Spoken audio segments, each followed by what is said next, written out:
झूठो के हमरा फुसलावो ही गे खाली फोन करके मन सन कावो ही गे खाली फोन करके मन सन कावो ही हाँ छौड़ी झूठो के हमरा फुसलावो ही गे खाली फोन करके मन सन कावो ही गे फेरा में हेगे फेरा में जहिया डरैनी ये गोरी पानी मांगलो न जईतो दे देबो ऐसन दा रदिया गे तोरा कान लो न जईतो दे देबो ऐसन दा रदिया गे तोरा कान लो न जईतो तोरा कान लो न जईतो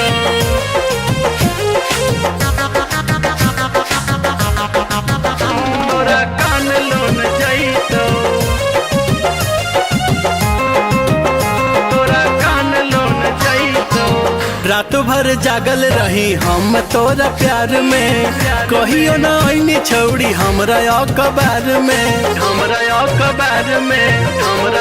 हाँ हाँ रात भर जागल रही हम तोरा प्यार में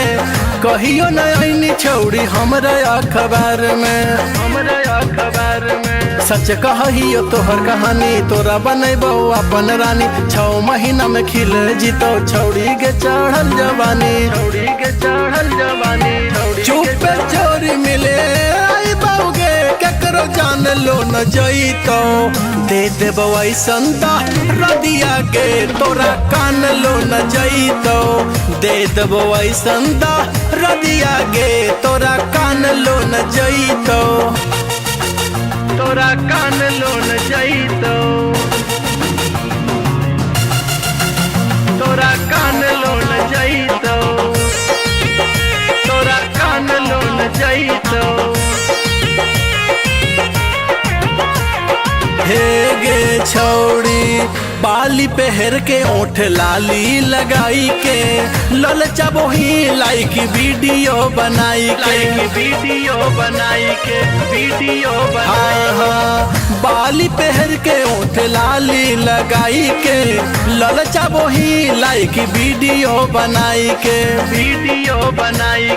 देखा के अपन चढ़ल जवानी करही खूबे मन मानी जहिया भेटे में सुन लगे छौड़ी उतार देबो तोहर गुमानी सौरभ के हाथ जदी आईनी गे तोरा फान लो न जईतो दे देबो ऐसन दा रदिया गे तोरा कान लो न जईतो दे देबो ऐसन दा रदिया गे तोरा कान लो न जईतो छौड़ी झूठो के हमरा फुसलावो ही गे खाली फोन करके मन सन कावो ही गे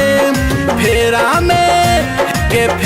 में जहिया डरैनी ये गोरी पानी मांगलो न जईतो दे देबो ऐसन दा रदिया गे तोरा कान लो न जईतो दे देबो ऐसन दा रदिया गे तोरा कान लो न जईतो।